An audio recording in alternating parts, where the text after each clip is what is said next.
Mars Riva TV, a unique experience for the whole world.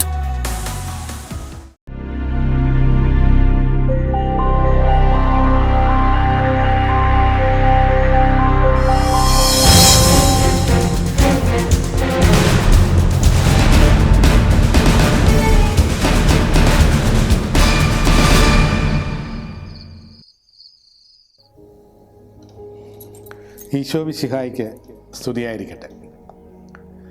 ഈശോയിൽ പ്രിയമുള്ള സഹോദരി സഹോദരന്മാരെ, മാർസ് ലീവ ടി വിയുടെ വളർച്ചയുടെ ഘട്ടത്തിൽ ആദ്യം നമ്മൾ വളരെ ദീർഘമായി വിചിന്തനം ചെയ്ത ഒരു വിഷയമായിരുന്നു പരിശുദ്ധ റൂഹായെക്കുറിച്ചുള്ള ഏകദേശം 40 എപ്പിസോഡുകൾ വരുന്ന ഒരു പരമ്പര. അത് പൂർണ്ണമായി എന്ന് ഞാൻ അവകാശപ്പെടുന്നില്ല എങ്കിലും അന്ന് കർത്താവ് തന്ന ഒരു സന്ദേശമായിരുന്നു, ഇനിയും അടുത്തത് വിശുദ്ധ കുർബാനയെ കേന്ദ്രീകരിച്ച് ഒരു പ്രഭാഷണ പരമ്പര ആരംഭിക്കണമെന്ന്. അപ്പോൾ തീർച്ചയായും കർത്താവ് ചൂണ്ടിക്കാണിച്ചത് എമ്മാവൂസ് അനുഭവമാണ്.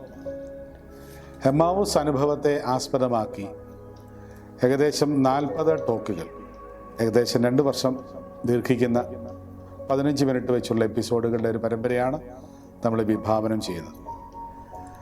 അപ്പോൾ ഈ ഒരു സംരംഭത്തിലേക്ക് എല്ലാ മാന്യപ്രേക്ഷകരെയും സ്നേഹപൂർവ്വം സ്വാഗതം ചെയ്യുന്നു.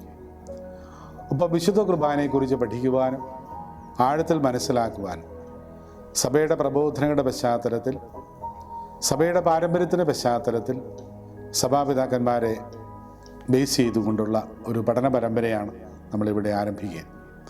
അപ്പം അതുകൊണ്ട് ഇത് പരമാവധി ഷെയർ ചെയ്യുവാനും കുർബാനയെക്കുറിച്ചുള്ള ആ ഒരു ഭക്തിയിൽ, ആ ഒരു അനുഭവത്തിൽ കൂടുതൽ വളരുവാൻ വേണ്ടി ഈ പ്രബോധന പരമ്പര ഇടയാവട്ടെ എന്ന് ആശംസിക്കുകയും പ്രാർത്ഥിക്കുകയുമാണ്. ഒരു നിമിഷം നമുക്ക് പ്രാർത്ഥിക്കാം. കാരുണ്യവാനായ കർത്താവേ, മാർസ് ലീവയുടെ ചരിത്രത്തിലെ പുതിയ ഒരു അധ്യായമാകുവാൻ പോകുന്ന വിശുദ്ധ കുർബാനയെ കേന്ദ്രീകരിച്ചുള്ള, പ്രത്യേകിച്ചും എമ്മാവൂസ് അനുഭവത്തെ ആസ്പദമാക്കിയുള്ള ഈ പ്രബോധന പരമ്പര പൂർണ്ണമായിട്ടും അങ്ങ് ഏറ്റെടുക്കണമേ. ഈ പ്രബോധനത്തിലൂടെ ധാരാളം ആളുകളെ വിശുദ്ധ കുർബാനയുടെ അർത്ഥവും ആഴവും തിരിച്ചറിയുവാനും കുർബാനയുടെ അർത്ഥപൂർണമായ അർപ്പണത്തിലേക്ക് നയിക്കപ്പെടുവാനും കർത്താവ് ഇടയാക്കണമേ. പരിശുദ്ധ അമ്മേ, ഈ കൂട്ടായ്മയും ഈ സംരംഭങ്ങളെയും ഇതിനുള്ള സംവിധാനങ്ങളെയും എല്ലാം അങ്ങ് പൂർണ്ണമായിട്ട് അനുഗ്രഹിക്കുവാൻ വേണ്ടി പരിശുദ്ധ ദൂതന്മാരോടൊപ്പം അമ്മ മഹത്വപൂർണ്ണയായി ഇവിടെ സന്നിഹിതയാകണമേ. പരിശുദ്ധ അമ്മേ, വിശുദ്ധ കുർബാനയുടെ അമ്മേ, ഞങ്ങളുടെ കൂടെ ഇരുന്ന് ഈ പ്രബോധന പരമ്പരയെ ഞങ്ങളെ സഹായിക്കണം.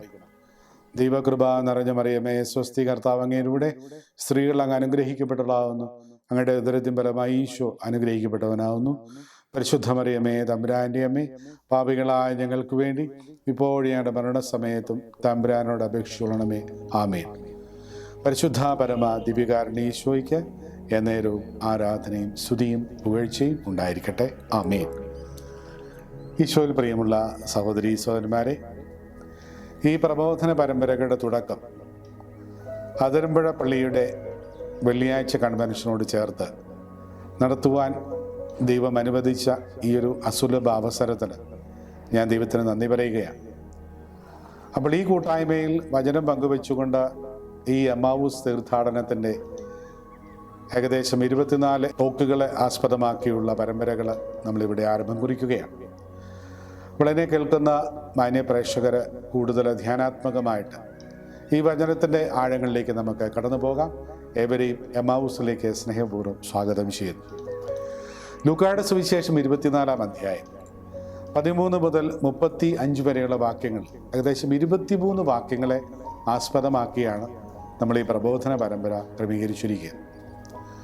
അപ്പോൾ ഈ പ്രബോധന പരമ്പരയിൽ 23 വാക്യങ്ങളിൽ ഓരോ ക്ലോസുകൾ, ചില പ്രത്യേക പദപ്രയോഗങ്ങൾ, ശൈലികൾ, അവയ്ക്ക് ഒത്തിരിയേറെ അർത്ഥമുള്ളതും നമ്മുടെ ആത്മീയ ജീവിതവും ഇന്നത്തെ സാഹചര്യവുമൊക്കെയായിട്ട് ബന്ധപ്പെട്ട് വളരെ ആഴമാർന്ന അർത്ഥതലങ്ങൾ നമ്മുടെ മുമ്പിലേക്ക് പങ്കുവെക്കുന്ന ചിന്തകളാണ്. അതുകൊണ്ട് ഈ പ്രബോധന പരമ്പര നഷ്ടപ്പെടാതെ എല്ലാവരും അത് ഫോളോ ചെയ്യണമെന്ന് സ്നേഹപൂർവ്വം ഓർമ്മിപ്പിക്കട്ടെ. നമുക്ക് വിഷയത്തിലേക്ക് കിടക്കാം. അപ്പോൾ എമ്മാവൂസ് എന്ന് പറയുന്ന ആ സ്ഥലനാമം നമ്മൾ ഒത്തിരിയേറെ കേട്ടിട്ടുള്ളതാണ്. ആ സ്ഥലനാമം, ഒത്തിരിയേറെ ധ്യാന കേന്ദ്രങ്ങൾ, ഒത്തിരിയേറെ ധ്യാന ശുശ്രൂഷകൾ ഒക്കെയും ഈ ഒരു എമ്മാവൂസ് എക്സ്പീരിയൻസിൻ്റെ വെളിച്ചത്തിൽ മുമ്പോട്ട് പോകുന്നുണ്ട്. അപ്പോൾ ഞാൻ നെറ്റിലൊക്കെ പരതിയപ്പോൾ ഒത്തിരിയേറെ വിദേശത്തൊക്കെയുള്ള ധ്യാന കേന്ദ്രങ്ങൾ ഇതുപോലെ തന്നെ മിനിസ്ട്രിയതായിട്ട് തന്നെ അൽമായരുടെയും ഒക്കെ ആയിട്ടുള്ള വൈദികരുടെയും സിസ്റ്റേഴ്സിനെയും ഒക്കെയുള്ള ശുശ്രൂഷകളെക്കുറിച്ചൊക്കെ കാണാനിടയായി.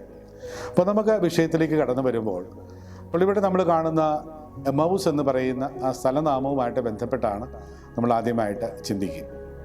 അപ്പോൾ ഈ എമ്മാവൂസ് എന്ന് പറയുന്ന ഈ സ്ഥലനാമത്തിൽ നമ്മൾ ഹീബ്രു ഭാഷയിലേക്ക് പോകുമ്പോൾ അവിടെ കാണുന്നത് ഹർമാത്ത് എന്ന് പറയുന്ന ഒരു പദമാണ്.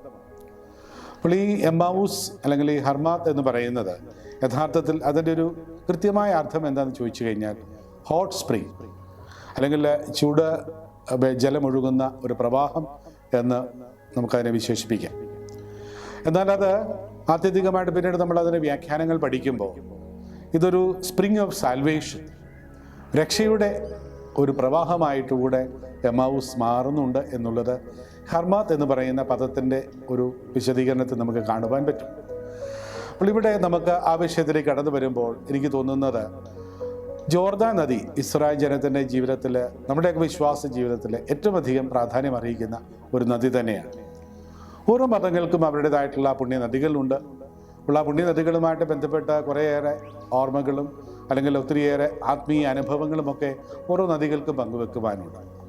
എന്നാൽ ജോർദാൻ നദിക്ക് തീർച്ചയായിട്ടും ഇതുപോലെ തന്നെ ഒരു അനുഭവം നമ്മളുമായിട്ട് പങ്കുവെക്കാനുണ്ട് എന്നുള്ളത് ഒന്ന് നമുക്ക് ധ്യാനിച്ചുകൊണ്ട് അതിലേക്ക് പ്രവേശിക്കാം.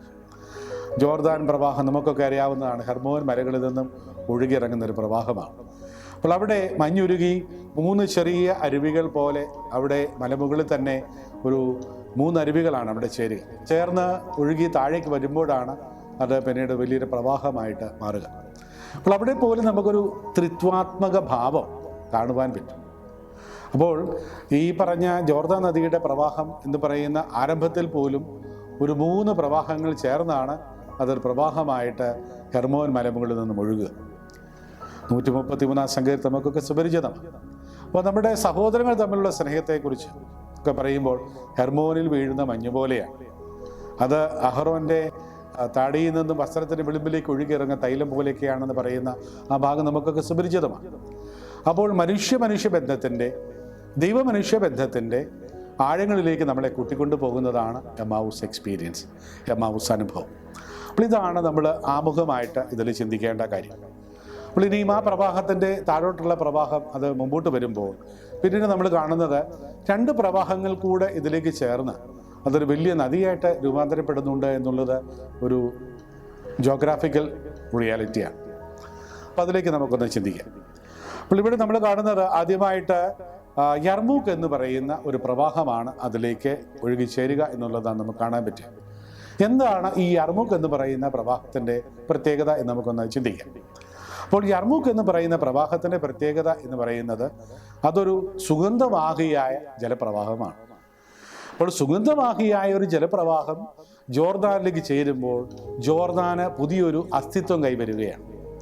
അപ്പോൾ ജോർദാൻ നദി വെറും ഒരു സാധാരണ നദിയല്ല എന്നും അതൊരു സുഗന്ധവാഹിയായ പ്രവാഹമാണ് എന്നും നമ്മളെ ധ്യാനിക്കുവാൻ പ്രേരിപ്പിക്കുകയാണ്. അപ്പോൾ നമ്മൾ ചിന്തിച്ചു നോക്കുക, നമ്മുടെയൊക്കെ ജീവിതം നമ്മൾ മാമോദീസായിലൂടെ ആരംഭിക്കുന്ന ക്രൈസ്തവ ജീവിതം അപ്പോൾ ത്രിത്വത്തിലുള്ള ആരംഭമാണ്, ത്രിത്വത്തിലേക്കുള്ള ഒരു ഉൾപ്രവേശമാണ് ആത്യന്തികമായിട്ട് നമ്മുടെ ഓരോരുത്തരുടെയും മാമോദീസ എന്ന് നമുക്കൊക്കെയും അറിയാം. അപ്പോൾ ഈ ത്രിത്വത്തിലേക്ക് ഉൾച്ചേർന്ന് കഴിയുമ്പോൾ നമ്മുടെ ജീവിതത്തിലെ കർത്താവ് പുതിയ പുതിയ അഭിഷേകങ്ങൾ നമുക്ക് നൽകുകയാണ്. ഹല്ലേലൂയ. പ്രിയമുള്ളവരെ, ഇത് നമ്മൾ തിരിച്ചറിയാം. അപ്പോൾ നമ്മുടെ ജീവിതത്തിൽ പുതിയ പുതിയ അഭിഷേകത്തിലൂടെ പുതിയ പുതിയ കാഴ്ചപ്പാടുകൾ, പുതിയ പുതിയ ദർശനങ്ങൾ കർത്താവ് നമുക്ക് നൽകുന്ന ഒരനുഭവമാണ് ജോർദാൻ നദി നമ്മുടെ മുമ്പിൽ വരച്ചു കാട്ടുക. അപ്പോൾ നമ്മുടെ ജീവിതം വെറും യാന്ത്രികമായിട്ട് കടന്നു പോകുന്നതാണ് എന്ന് ആരും കരുതുവാൻ പാടില്ല.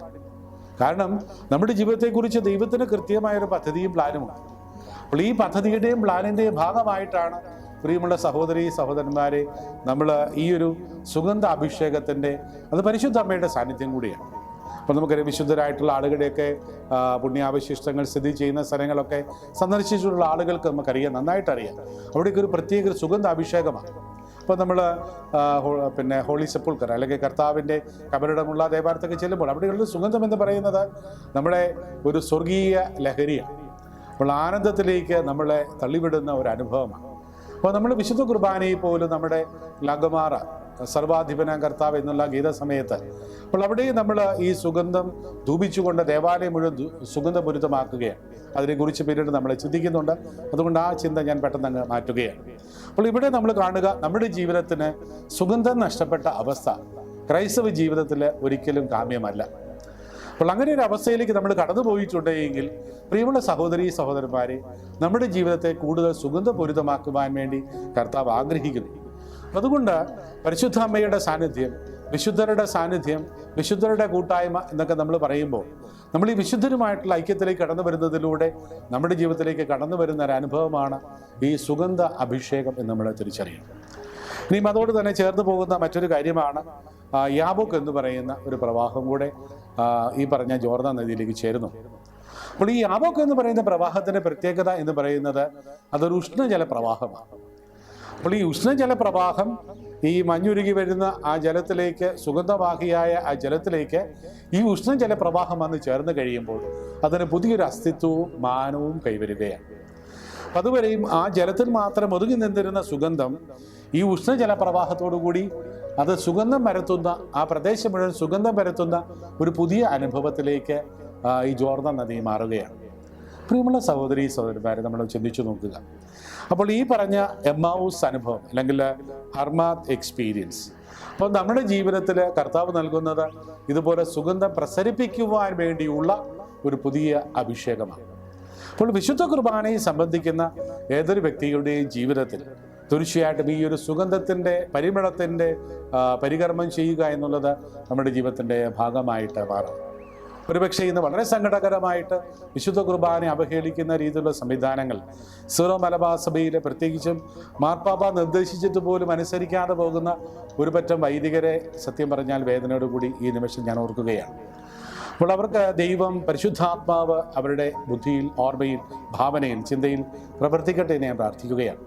അപ്പോൾ അത്രമാത്രം കുർബാനെ ഒരു അവഹേളന പാത്രമായി, ഒരു വിഷയമായി ഇന്ന് സമൂഹ മധ്യത്തിൽ അവതരിപ്പിക്കുമ്പോൾ ദൈവസ്ഥാപിതമായ ഈ വിശുദ്ധ കുർബാന എന്നുള്ള പരമസത്യത്തെ ഒരു അവഹേളന വിഷയമാക്കി മാറ്റുന്നുണ്ടെങ്കിൽ പ്രിയമുള്ളവരെ, നമ്മളൊക്കെ വളരെ വേദനയോടുകൂടി, നെട്ടലോടുകൂടി തന്നെ തിരിച്ചറിയേണ്ട ഒരു കാര്യമാണ്. ദൈവകോപം ഈ ഭൂമിയിലേക്ക് കടന്നു വരുവാൻ വേണ്ടി ഒരുപക്ഷെ നമ്മൾ നിമിത്തമാവരുത് എന്ന് മാത്രം ഈ അവസരത്തിൽ ഞാൻ പറയാൻ ആഗ്രഹിക്കുകയാണ്. അതുകൊണ്ട് പ്രിയമുള്ള സഹോദരീ സഹോദരന്മാരെ, നമ്മൾ ഈ അർമുക്ക് എന്ന് പറയുന്ന പ്രവാഹത്തോട് ബന്ധിപ്പിച്ച് ചിന്തിക്കുമ്പോൾ അവിടെ നമ്മൾ കാണേണ്ട മറ്റൊരു പ്രധാനപ്പെട്ട വ്യക്തിയാണ് പഴയ നിയമത്തിലെ പൂർവ്വപിതാവായ യാക്കോബ്. യാക്കോബ് പിതാവിനെ വഞ്ചിച്ച് അനുഗ്രഹമൊക്കെ വാങ്ങിയിട്ട് അമ്മ കൊടുത്ത തുകൽ സഞ്ചിയിലുള്ള വസ്തുക്കളും അല്പം ജലവുമായിട്ട് ആ മനുഷ്യൻ ഓടി. അവൻ യാത്ര ചെയ്ത് ഈ പറഞ്ഞ യാബോക്ക് കടവ് കടന്ന് അക്കരെ ചെന്നതിന് ശേഷമാണ് അവൻ അന്തി ഉറങ്ങുവാൻ വേണ്ടി ആദ്യമായിട്ട് തീരുമാനിക്കുന്നത്. അതുവരെയും സ്വന്തം സഹോദരനോടുള്ള ഭയം നിമിത്തം അവൻ ഓടിക്കൊണ്ടേയിരിക്കുകയായിരുന്നു. അപ്പോൾ അങ്ങനെ ഓട്ടം പര്യവസാനിക്കുന്നത് ഈ നദിയുടെ അക്കരെയാണ്. അപ്പോൾ ഈ കടവിനക്കരെയാണ്. പ്രിയമുള്ള സഹോദരീ സഹോദരന്മാരെ, നമ്മൾ ചിന്തിച്ചു നോക്കുക. അപ്പോൾ അവിടെ വെച്ചാണ് ഒരു സ്വർഗീയ അനുഭവം യാക്കോബിന് ഉണ്ടായത്. അപ്പം അതുകൊണ്ട് എമ്മാവൂസ് അനുഭവം എന്ന് പറയുന്നത് ഒരു നമ്മൾ നേരത്തെ സൂചിപ്പിച്ചത് സ്പ്രിംഗ് ഓഫ് സാൽവേഷനിലേക്കുള്ള ഒരു യാത്രയാണ്. അപ്പോൾ ഈ രക്ഷയുടെ ഈ ഒരു പ്രവാഹത്തിലേക്ക് നമ്മൾ കടന്നു വരുന്നത് വിശുദ്ധ കുർബാനയിലൂടെയാണ്. അതുകൊണ്ട് നമ്മുടെ ഓരോ കുർബാന അർപ്പണവും നമുക്ക് ഈ രക്ഷയിലേക്കുള്ള പ്രവാഹമായിട്ട് നമ്മളെ രൂപാന്തരപ്പെടുത്തണം. അപ്പോൾ കർത്താവിൻ്റെ പീഡാസഹനം, കുരിശുമരണം, ഉത്ഥാനം, സ്വർഗാരോഹണം, കർത്താവിൻ്റെ പിതാവായ ദൈവത്തിൻ്റെ വലതുവശത്തുള്ള മഹത്വകൃതനായ ഈശോയുടെ സ്ഥാനം, അപ്പോൾ ഇതെല്ലാം നമ്മൾ ധ്യാനിക്കുമ്പോൾ, ചിന്തിക്കുമ്പോൾ പ്രിയമുള്ള സഹോദരീ സഹോദരന്മാരെ, എമ്മാവൂസ് അനുഭവം എന്ന് പറയുന്നത് നമ്മൾ ഒരു ഹോട്ട് സ്പ്രിങ്ങിൽ നിന്നും സ്പ്രിംഗ് ഓഫ് സാൽവേഷനിലേക്കുള്ള ഒരു യാത്രയാണ് എന്നുള്ളൊരു ചിന്ത മാത്രം ആമുഖമായിട്ട് ഈ ഒരു പ്രഭാഷണത്തിൽ ഞാൻ വിഷയീഭവിപ്പിക്കുകയാണ്. അതുകൊണ്ട് പ്രിയമുള്ള സഹോദരീ സഹോദരന്മാരെ, ഈ വിശുദ്ധ കുർബാന അർപ്പണം നമ്മൾ അനുദിന ബലി അർപ്പിക്കുന്നവരാണ്. അതിനുവേണ്ടി ഒത്തിരിയേറെ ത്യാഗം അനുഭവിക്കുന്ന ഒത്തിരിയേറെ ആത്മായ സഹോദരങ്ങളെ നമുക്ക് തീർച്ചയായിട്ടും കണ്ടുമുട്ടാൻ പറ്റും. ധാരാളം ആളുകളുടെ അനുഭവങ്ങൾ എൻ്റെ ഓർമ്മയിലുണ്ട്. പക്ഷേ നമുക്ക് അങ്ങനെയുള്ള വിശദാംശങ്ങളിലേക്ക് പോയാൽ നമ്മുടെ വിഷയപഠനം ഒരുപക്ഷെ ആഴത്തിൽ നമുക്ക് നടത്താൻ പറ്റാത്തത് കൊണ്ട് അങ്ങനെയുള്ള അനുഭവങ്ങൾ ഞാൻ പരമാവധി ഒഴിവാക്കുകയാണ്. അപ്പോൾ എങ്കിലും നമ്മൾ ഇതൊന്ന് നമ്മുടെ മനസ്സിലേക്ക് ഒന്ന് കൊണ്ടുവരിക. അപ്പോൾ എമ്മാവൂസ് അനുഭവം അല്ലെങ്കിൽ കുർബാന അനുഭവം നമ്മുടെ ജീവിതത്തിൽ ഒരു പുതിയ കാൽവയ്പായിട്ട് മാറട്ടെ. അപ്പോൾ നമ്മുടെ ജീവിതം ചുട്ടുപൊള്ളുന്ന അനുഭവങ്ങൾ, യാബോക്ക് കടവൻ്റെ ചുട്ടുപൊള്ളുന്ന അനുഭവങ്ങൾ, അതൊക്കെ നമ്മുടെ ജീവിതത്തിൻ്റെ ഭാഗമാണ്. സാമ്പത്തിക കടബാധ്യതയാകാം, ജീവിതത്തിൽ മലപോലെ നിൽക്കുന്ന പ്രശ്നങ്ങളാകാം, ഒരുപക്ഷെ പരിഹരിക്കപ്പെടാതെ ഇല്ലാതെ പോകും, നമ്മുടെ ജീവിതം തന്നെ ഇല്ലാതെ പോകുമെന്ന് ചിന്തിക്കുന്ന അവസ്ഥകളിലൂടെ കടന്നു പോകുന്ന ധാരാളം സഹോദരീ സഹോദരന്മാരെ ഞാൻ എൻ്റെ വൈദിക ജീവിതത്തിൽ കണ്ടുമുട്ടുന്ന ഒരു കാലഘട്ടം കൂടിയാണ്. അപ്പോൾ അങ്ങനെയുള്ള ആളുകളെ ഒക്കെ കാണുമ്പോൾ ഒരു ആശ്വാസമാക്കുന്ന രീതിയിൽ അവരോട് എനിക്ക് പറയുവാനുള്ളത് വിശുദ്ധ കുർബാനയുടെ അനുഭവം ചില പ്രവാഹത്തിൽ നിന്നും നമ്മുടെ ജീവിതത്തെ രക്ഷയുടെ തീരത്തേക്ക് അടുപ്പിക്കുന്ന ഒരനുഭവമായിട്ട് മാറട്ടെ എന്ന് ആശംസിക്കുന്നു, പ്രാർത്ഥിക്കുന്നു. ദൈവം നമ്മെ എല്ലാവരെയും സമൃദ്ധമായി അനുഗ്രഹിക്കട്ടെ. ഈശോ മിശിഹായ്ക്ക് സ്തുതിയായിരിക്കട്ടെ. Mars Riva TV, a unique experience for the whole world.